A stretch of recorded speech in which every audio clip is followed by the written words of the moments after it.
My name is Stephanie Momwan, and I'm the Director of Communications and Sustainability at Neighborhood Sun. I usually run our community advocacy board meetings when we don't have wonderful presenters.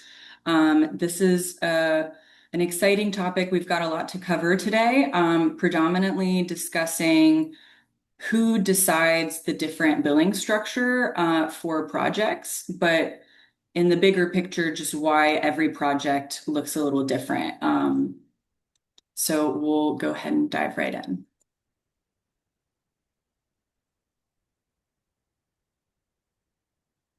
So why is every community solar experience different? Well, there's no national regulations to guide community solar, so it's all dictated at the state level, and sometimes it varies even further at the utility level and then at the project level. So there's a lot of variety when it comes to community solar projects, which can be very exciting because they all, can take advantage of really unique locations and things like that.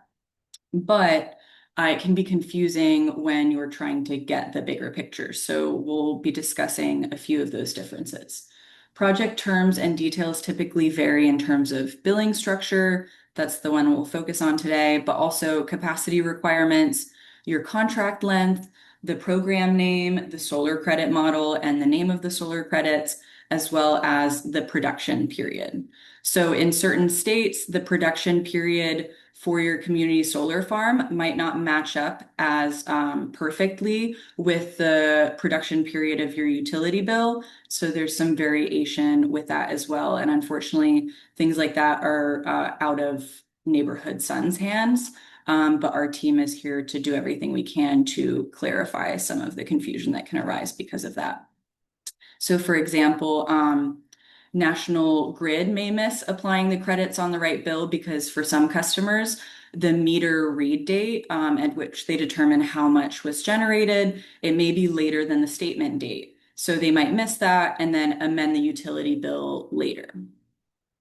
Um, so when it comes to billing, there are two different billing structures. The main ones are dual billing and consolidated billing. So right now, most projects across the US are still on dual billing, but a lot of states, including Maryland, are currently transitioning to consolidated billing. So dual billing is not our preferred method of billing at Neighborhood Sun because it does require subscribers to provide a payment method, which adds a barrier for a lot of people when they're signing up because they don't understand that, if you're only saving money, why do you need to provide a payment method? And so that's a big obstacle for a lot of people, which is completely understandable. And then if your community solar bill production period doesn't match up perfectly with the electric utility bill period, like I was just saying, that can also increase confusion. So there's just more room for things to get a little confusing or not match up perfectly when you have this two bill system. Now, ideally, everyone eventually will be on consolidated billing. And so rather than getting a separate invoice from Neighborhood Sun where you're paying for your solar credits at a discount, you have everything on your utility bill. You don't need to provide a payment method to Neighborhood Sun. So this one is much simpler and currently practiced in states like New York and New Jersey, thanks to their state policy. So Maryland's currently in transition to consolidated billing, and other states will be soon as well. So if you're not on consolidated billing yet, please be patient. Things are in the works, and as a company and as individuals, we really do everything we can to advocate for our projects to be on consolidated billing. So who decides if you have to deal with one bill or two? So whether you have to have consolidated billing or dual billing. It's really a three-tiered system. So the first tier is the state legislature. So usually it's the state legislator that's creating the community solar program, and they can either decide to specify whether they want it to be consolidated billing or not. And so if they don't, then it's kind of kicked on to the next tier to decide. But if they do, no one can contradict what was mandated by the legislation. So the example here is in Pennsylvania, the legislature specifically prohibits consolidated billing. So no one can do anything about that. The next tier, if legislation does not decide, is the Public Service Commission and Public Utility Commissions. So they fill in the gap if it has been left unaddressed by legislation. So they can either make it mandatory, optional, or pass the decision on to the next tier. So, for example, the Minnesota Public Utility Commission, not the legislature, set a deadline for consolidated billing after the legislature mandated it, but they didn't specify a timeline. So it looks a little different in every state, and different players are making different decisions depending on how the community solar program is rolled out in that state. A lot of states have an initial pilot program for a while that might be on dual billing. And then when the program is made permanent, as was the case with Maryland, all these years later, they implement consolidated billing. So the third tier, if the PUC and the legislation has not dictated whether or not a project needs to be consolidated billing, is the utility. So when left undecided, it's ultimately up to the utility to determine whether or not they want to adopt consolidated billing. Now, a lot of utilities either choose to not implement consolidated billing, or when they're forced to, they can really drag their feet in the process. Um, and they have certain reasons for that. So updating software to allow for consolidated billing can be expensive because some of the outdated software doesn't accommodate consolidated billing. There are also a lot of administrative and technical hurdles and financial risk and potential revenue loss. So there's really not much incentive for the utility to want consolidated billing other than that subscribers want it. So it's really ideal when it's dictated specifically in the legislation. That way, there's no room for the utility to opt out. So another key stakeholder is project owners.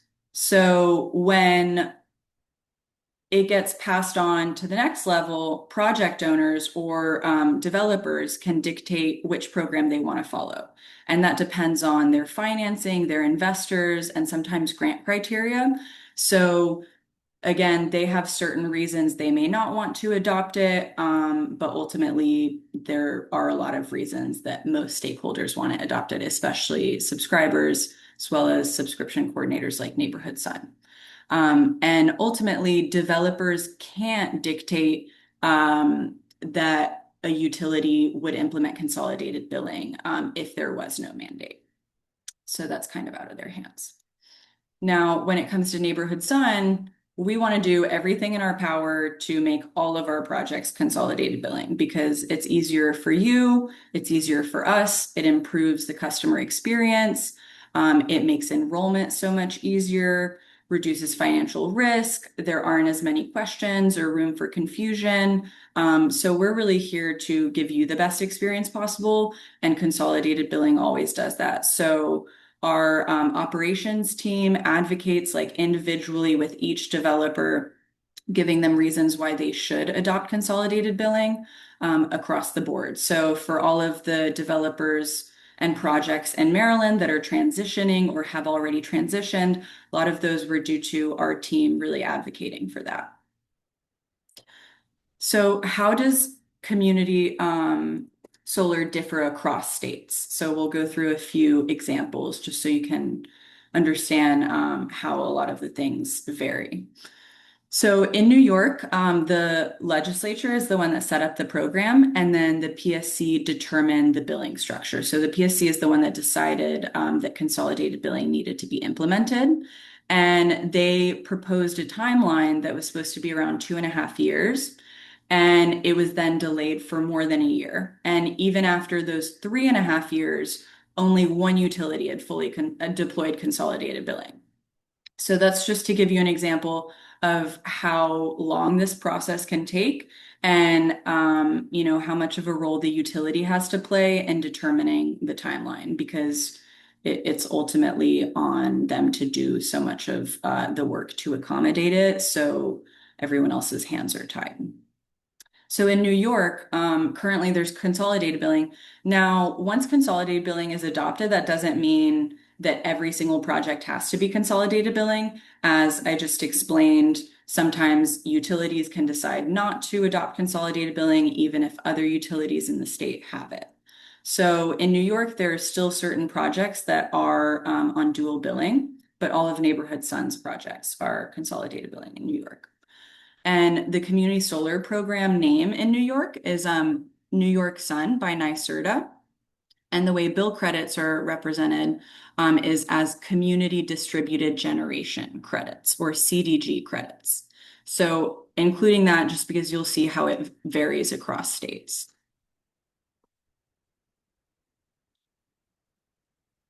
Maryland has a community solar pilot program that started originally and has over 139 projects now. It was amended in 2023, making the program permanent, and that's also when consolidated billing was essentially mandated as a part of that new bill that was passed, making the program permanent.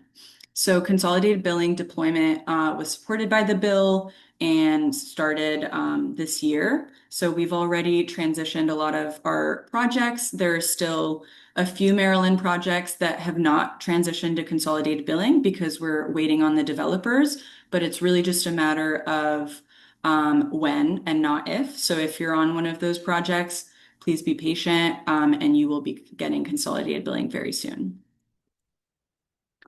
So Maryland doesn't have any fancy community solar program name. It's just Maryland Community Solar Program.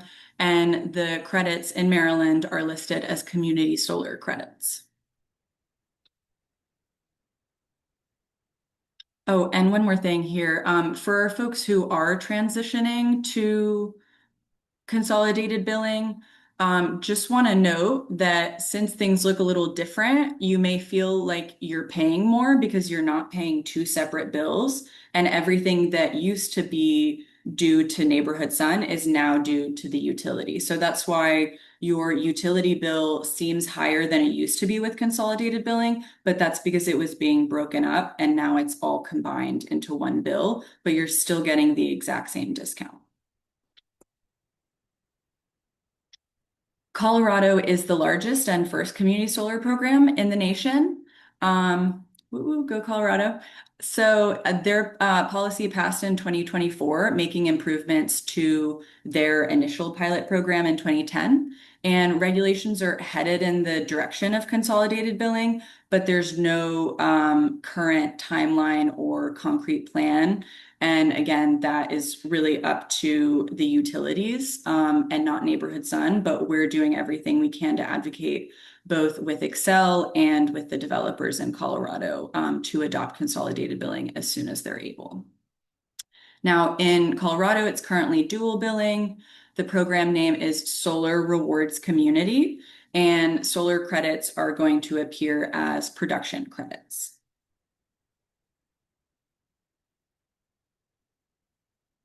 New Jersey's pilot program began in 2018 and was made permanent in 2023. And it's the Board of Public Utilities that dictated consolidated billing in this case, not the legislation.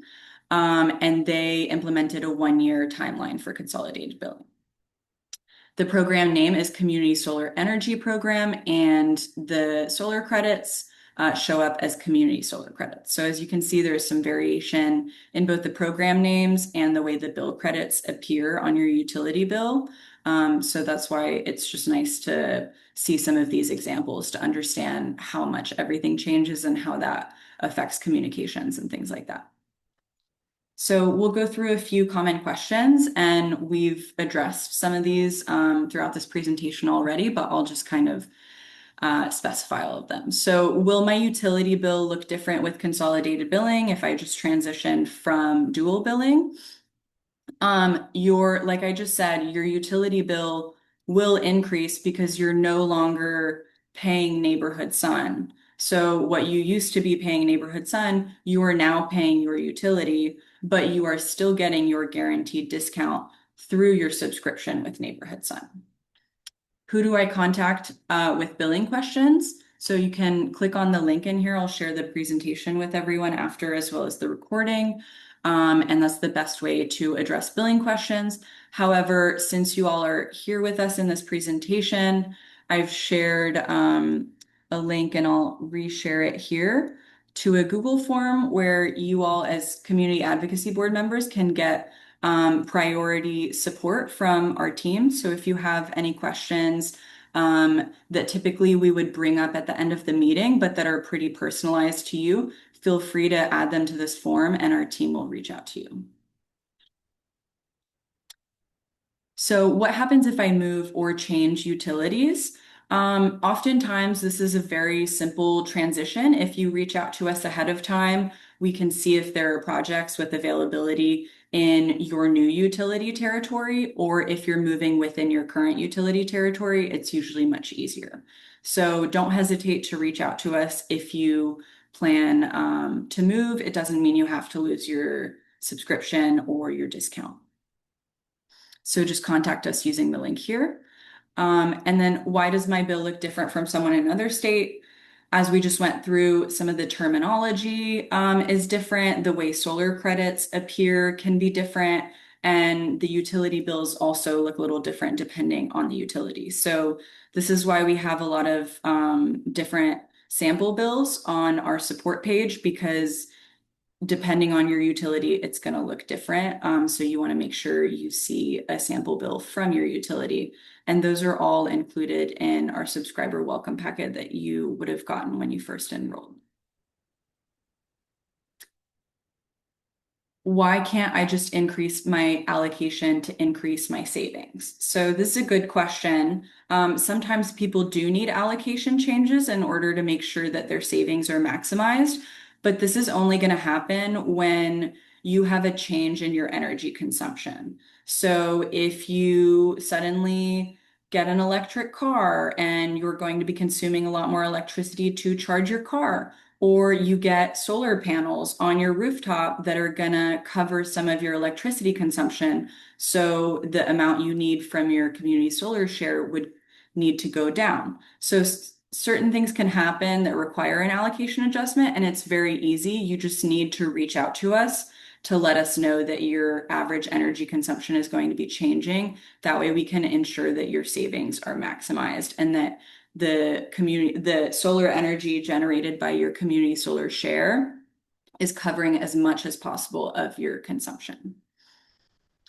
Why can't I switch to a project that does have consolidated billing? So again, as I said, it's not a matter of if, but when for our Maryland folks. All of the projects are transitioning one by one. So it wouldn't make sense to transition when your project is about to have consolidated billing, because it would ultimately just be more complicated.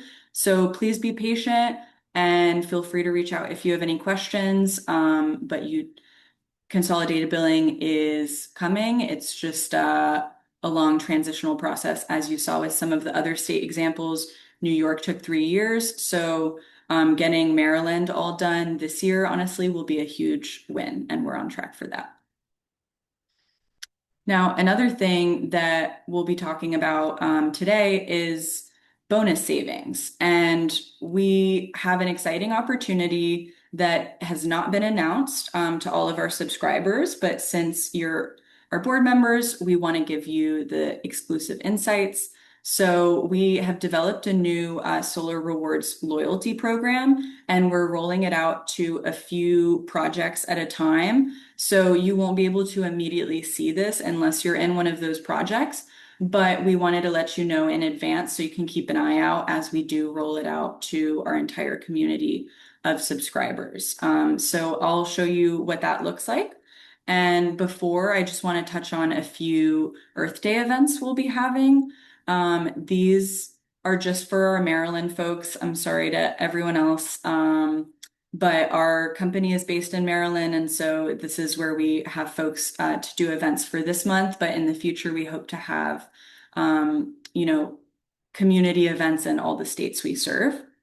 So if you're a Maryland resident and want to come see us, check out these Earth Day events. Last year, we were at four different Maryland Earth Day events, all on the same day. These are on different days, but we're excited to be out in the community talking about community solar. So come say hi to us if you're around Tacoma Park or North Bethesda or Chestertown.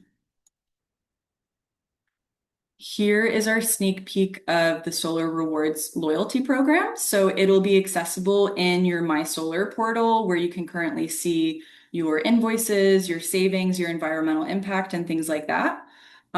So once you log in, when this is rolled out and live for everyone, you'll be able to see other things you can do besides just referring people that'll earn you rewards. So in the past, the only way to earn any sort of benefit was by referring someone, and the referrals are still a part of our loyalty program, but we also have a few additional exciting features.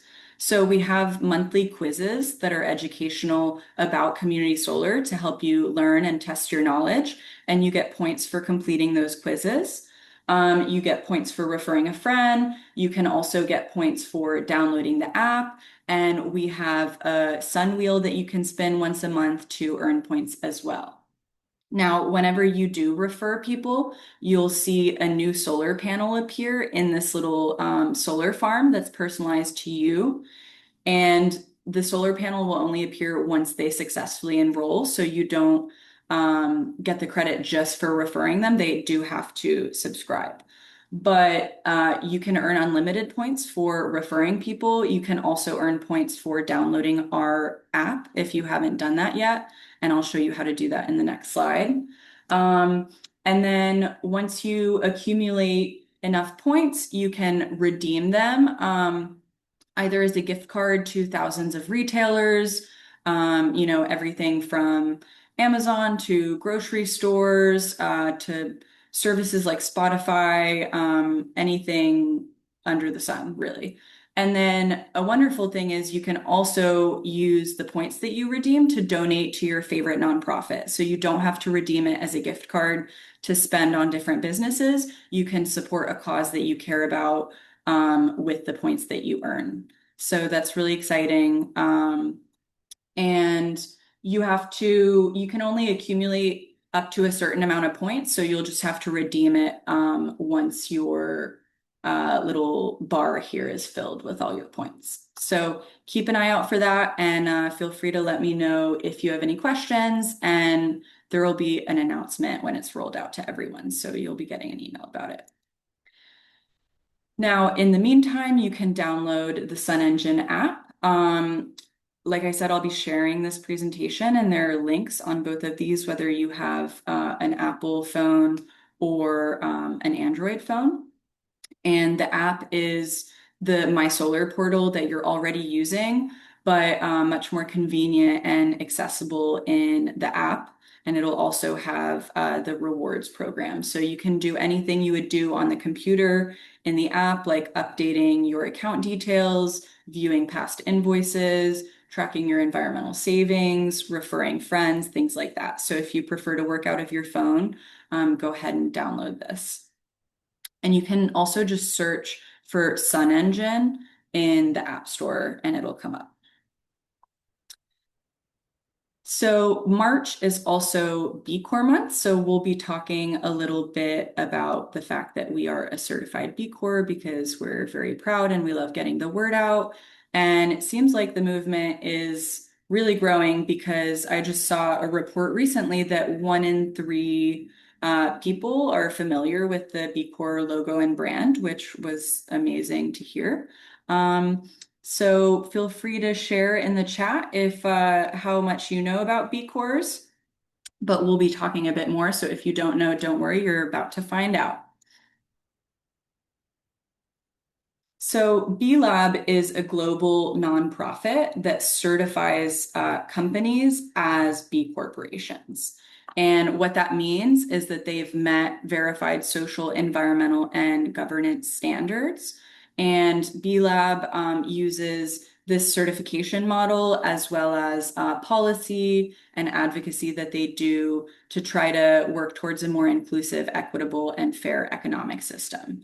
So there are currently certified B Corps across 163 industries around the world, 104 countries, over 10,000 companies that employ over 1 million workers. So it's a really big movement. It also gained a lot of momentum during COVID. Right now, there's a really long wait for people who want to be, or companies that want to be certified. Fortunately, we've been certified since we were initially founded as a company, and we've undergone multiple recertifications. So certified B Corps have to recertify every 3 years in order to, demonstrate that they're still meeting all those standards. So we'll be recertifying next year. B Lab recently changed their standards, so they look a little different than the last time we certified. So I'm going to walk you through what the new standards look like. First of all, you have to meet certain foundation requirements. So those are things like how long have you been in business? Um, and because nonprofits can't be certified, it's only businesses and things like that. There are also certain disclosures. So a certified B Corp can't get more than 1% of its annual revenue from fossil fuel producers, gambling, prisons and detention centers, tobacco, weapons, different industries that are seen as like hazardous or bad or dangerous or like can't possibly be dedicated to having a positive social and environmental impact. So we're glad that they do that. The company also has to adopt an entity type or an amendment to its governing documents that requires stakeholder governance. So that means that the company considers stakeholders in its decision making and not just shareholders. So our stakeholders are you, our subscribers, our community partners, our investors, our team members, so people beyond just the shareholders. And Neighborhood Sun is a public benefit corporation. So it's actually built into our founding documents that we founded this company, or Gary Skolnick, our CEO and founder, founded this company in order to have a positive impact on people and the planet and generate a specific benefit for people in the planet through community solar. So it really is in our corporate DNA that we are here to have a positive impact on people and the planet. So some of the other things that you have to go through in this process are scoping risk. So you have to consider if your company leads to negative health impacts, use of things like virgin plastic, whether or not you release hazardous chemicals, what your impacts are on indigenous peoples, different things like that. So those are all the foundation requirements that are just kind of the core of it. And then you get into the different impact topic requirements, which cover social, environmental, and governance impact across 7 categories. So the first category is purpose and stakeholder governance. And that is about acting in accordance with a defined purpose and embedding stakeholder governance in decision making, as well as creating governance structures to monitor purpose, social, and environmental performance. The next category is climate action, and that involves developing an action plan to support limiting global warming to 1.5 degrees Celsius, and for larger companies, including greenhouse gas emissions and validated science-based targets. So we're fortunate that our whole business model is about clean energy, so this is something we're already, doing a lot about. When it comes to human rights, certified B Corps have to understand and evaluate how their operations and value chain may involve negative human rights impacts and take action to prevent and mitigate negative impacts. So there's a lot of supply chain screening of, what's the diversity of ownership in our supply chain? Are we supporting other B Corps in our supply chain? Different things like that. The next category is fair work.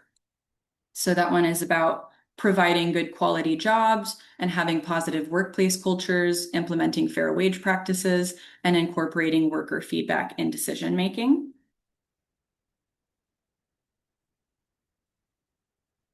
And then you have environmental stewardship and circularity. which is about companies assessing their environmental impacts and taking meaningful action to minimize them in their operations and value chain. There's also a justice, equity, diversity, and inclusion, which we sometimes call JEDI for short. And that is about fostering inclusive and diverse workplaces and value chains, as well as contributing meaningfully to just and equitable communities.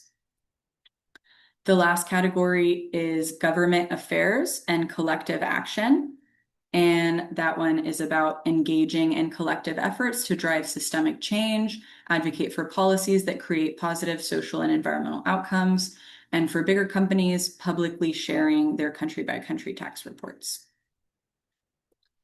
And that's all we have for the B Corp section. So we want to talk about that a little bit because March is B Corp month, and B Corp month happens every year, really just as a campaign to increase awareness about B Corps. So we want to make sure that all of our subscribers understand what it means that we're a B Corp, why it's important to us, and why it should matter to you as a subscriber as well.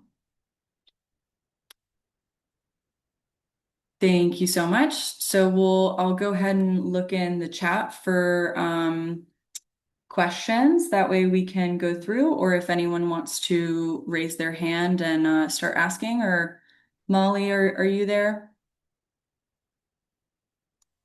Yes, I am. Are there any questions that you think we should start with from the chat? Jen and I have been tackling them one at a time. Oh, incredible. Well, thank you both. Yeah, absolutely. There are two questions that just now popped up. Deborah wants to know, Stephanie, if there is a national list of B Corp companies. Yes, there most certainly is. There's a directory, and so you can search for any type of company that you're looking for. I will pull up the link and share it right now. There is another question from Jay asking how subscribers and cab members can help Neighborhood Sun and its mission. I've got an answer or two, but I'm curious if you have an answer as well, Stephanie.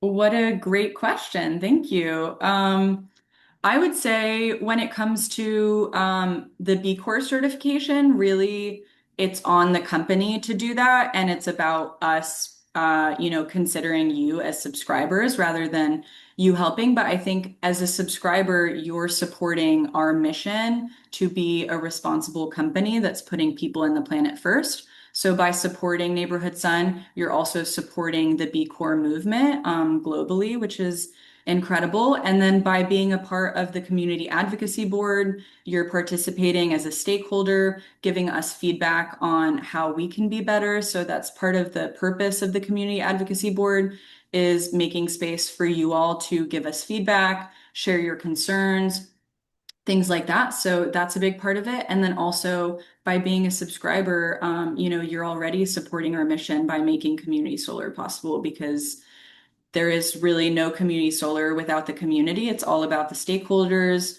It takes a village. You have to have Neighborhood Sun, the utility, community partners, subscribers. There's so many players involved. And so by being a part of a community solar farm, you're already doing so much to support the movement. I would say if you're looking for extra things to do specific to our company and community solar, the best thing you can do is get the word out. So tell people you know about community solar, share it on social media, and more specifically, refer using your referral code so that you can get rewards that you can put towards another cause or a company that's a B Corp that you care about. I mean, that took some of my answers for sure.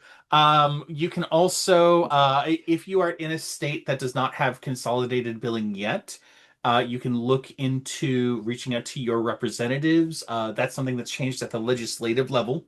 So you can talk to your representatives. You can also try and find lobbyist organizations that are championing that as something that they want to push in their state, in your state.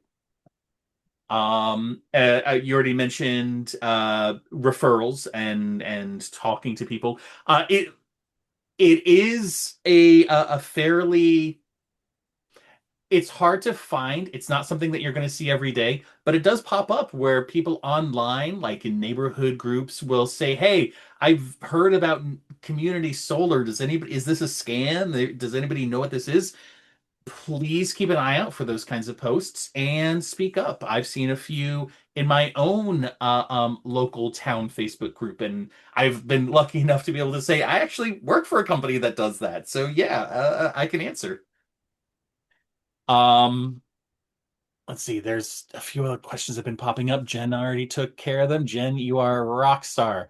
Yeah, Um, and Molly, that was a great point. Thank you so much for sharing that. I just want to reiterate, part of the reason that I wanted to walk everyone through this process of who makes these decisions is so that you can also know how to advocate for community solar. So unfortunately, I can't say, this is the specific politician that decides all of these, because as you saw in a lot of cases, it's the Public Utility Commission or the Public Service Commission. And the way that's dictated varies based on state as well. So in certain states, the PSC or PUC members are appointed by an elected official, like the governor. Sometimes they're elected themselves. So that again varies a lot by state. So look into what it looks like in your state and if there's anyone that you can reach out to in your local government to advocate for community solar. But like Molly said, also getting the word out. I know there are a lot of people that post in their neighborhood or community groups, and that really does wonders just because you're a trusted source since you've already participated. on that note, thank you so much, Deborah. Deborah has said that she's done exactly that. People on Nextdoor asking about community solar, and she's been able to provide a link. Thank you so much. Wonderful. There is a question also, what can we do politically to offset the recent changes to incentives and so on? That's a great question, Christine. I don't know. I think continuing to stand strong behind clean energy and, advocating specifically in local government as well as just participating in the next election to try to get someone elected who supports clean energy. And I saw another question earlier from David. Oh, okay, cool. Jen already answered it. Thank you, Jen. Yeah, like I said, Jen's been doing an amazing Yeah, job of sniping some of these questions before we can get to them. incredible. And for those who haven't met Jen and Molly yet, they are on our customer development team. And so there's some of the folks that you may have interacted with if you reached out with questions. And they're both incredible and very kind.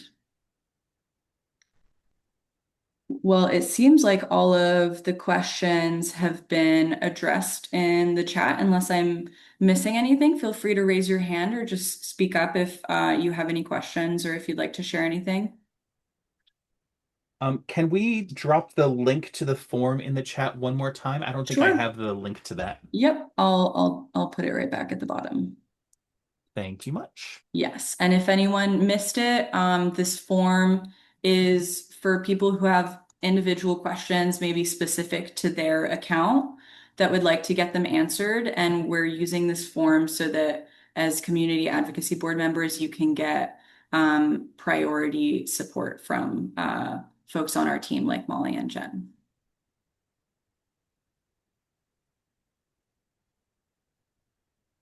Is Neighborhood Sun planning to offer any additional opportunities to invest in the company in the future? We don't currently have anything in the works, but I'm sure that will be the case, and you'll definitely receive emails about it when that happens. We currently have a Climatize campaign, actually. Let me share the link to that.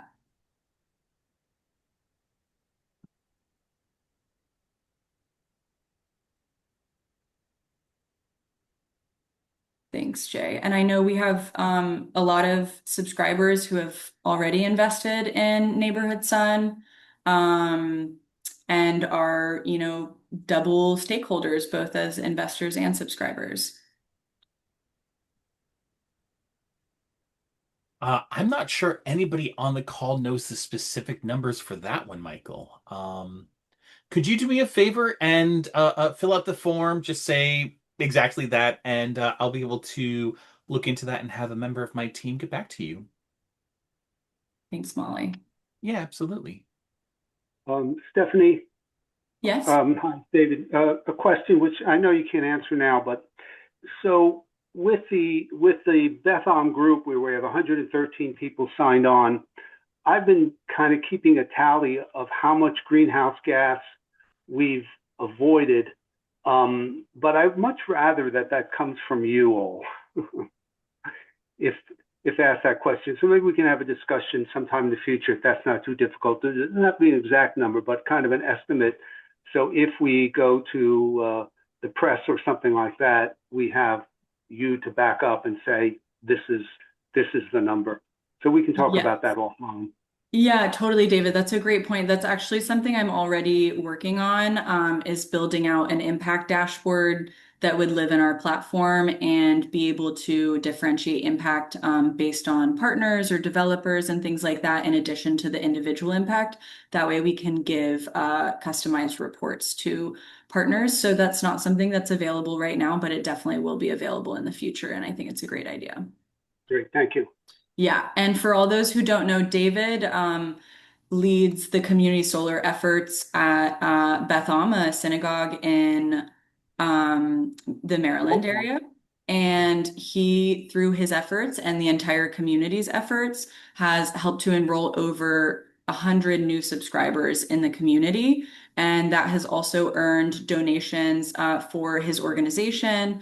And they've been so creative with the ways that they have, you know, inspired people and kept the entire community engaged. They have this lovely hand painted piece of art with like a sun, and they write someone's name on a new ray each time someone from the community enrolls in community solar. The head of the organization also dressed up as a sun for a skit about community solar. So they're doing amazing things, and we have a lot of community partners like this. So actually back to I don't remember who it was, I'm sorry, but the person who asked about what you can do to support our mission. People like David make a huge difference because he's not only having an impact through his own community solar subscription, but he's multiplied that impact, over 100-fold by helping other people who may be enrolled for 20 years. So that's a really big impact, and people are so much more likely to enroll when they hear about someone who's already used it. So something that you can do is either lead the charge yourself, whether that's sharing in a community, like a neighborhood group, like we said, or referring people one by one, or if there's an organization you're a part of that you think would be interested in partnering with Neighborhood Sun, reach out to us and they can become an official partner and get, donations in exchange for each enrollment they help. When they get people to sign up. And it can also become a whole organization-wide effort where people are getting really excited about clean energy, and that brings up a lot of important discussions. So that's something that people can do as well. I might add that we then follow up with the Rewiring America Home Electrification Project, doing energy audits, weatherization, heat pumps, and hot water heat pumps. Yes, exactly. And David actually presented a past community advocacy board meeting about his work with home electrification. So we love having our subscribers and community members share some of the work they're doing. So if anyone else has something that they'd be interested in sharing or presenting at a future community advocacy board meeting, please feel free to reach out to me. I'm going to go ahead and put my email in the chat, but if you can connect with anyone from the company, they can send you over to me as well. Do you have anything else you want to add, David, about your efforts? No, that's that's enough. Okay, great. I'm happy to sing your praises. Okay, I see a few. a question. I'm confused exactly how the unified billing will work. The current process is so confusing as we may have credit balances part of the year, which ends up applying to power distribution charges for part of the year. But that happens as we pay you separately. How does this process work with the Just unified billing? Oh, just to you. make Jen already answered that. That's if you scroll down just a little, you'll see that Jen did address that. Okay, great. I'm sorry you guys are too quick for me. And then I see David, thanks for sharing the Rewiring America link there. If anyone is interested in becoming an electrification coach and, learning more about it and helping other members of their community electrify their homes, this is a great resource. And I'm sure David would be happy to answer any questions people have about that. Or David, I don't know if you have any more groups that are open to people joining, but feel free to Oh, we share that if you want as well. our our home electrification study group. We meet monthly on Zoom and in person. If anyone wants to come in, uh, we're going to have our next session will be Laurel. It's going to be there. Laurel Peltier is we're going to ask people to bring their BGE bills, and she's going to explain how to read the BGE bill on April 21st. So anyone who's interested in that, send me your email address, and I'll That's be happy to go to. that's wonderful. Thanks, David. Laurel's another subscriber who's also presented in the past about third-party energy, and her and David both do a lot of clean energy advocacy in Maryland. Uh, and the whole idea is to cut the gas line and stay on electricity. My gas bill, $50 for gas, $150 for distribution. Wow. David, do you want to share your email address in the chat? Is that all right? I don't want Okay, to sure, do that sure. if you're not comfortable. Yeah, yeah, no, I'll do that. But just that way people can reach out to you if they have any questions about the home electrification group. And then I see you shared is that I think David shared the link to his organization's page about community solar as well as an example. Thanks, David. Yeah, thank you. You guys made that page. Yeah, well, no problem. Happy to help. Wonderful. Well, I think we're okay to end a few minutes short if no one has any other questions. I hope you all found this informative, and I'll be sending out the recording as well as the slides so you can access the links and view the recording if needed. Thank you all so much for taking the time to be here. We really appreciate it, and we'll see you at the next meeting in a few months. Thank you, everybody. Good night. Okay. Thanks. And thanks so much to Molly and Jen for handling the chat there and giving everyone the support.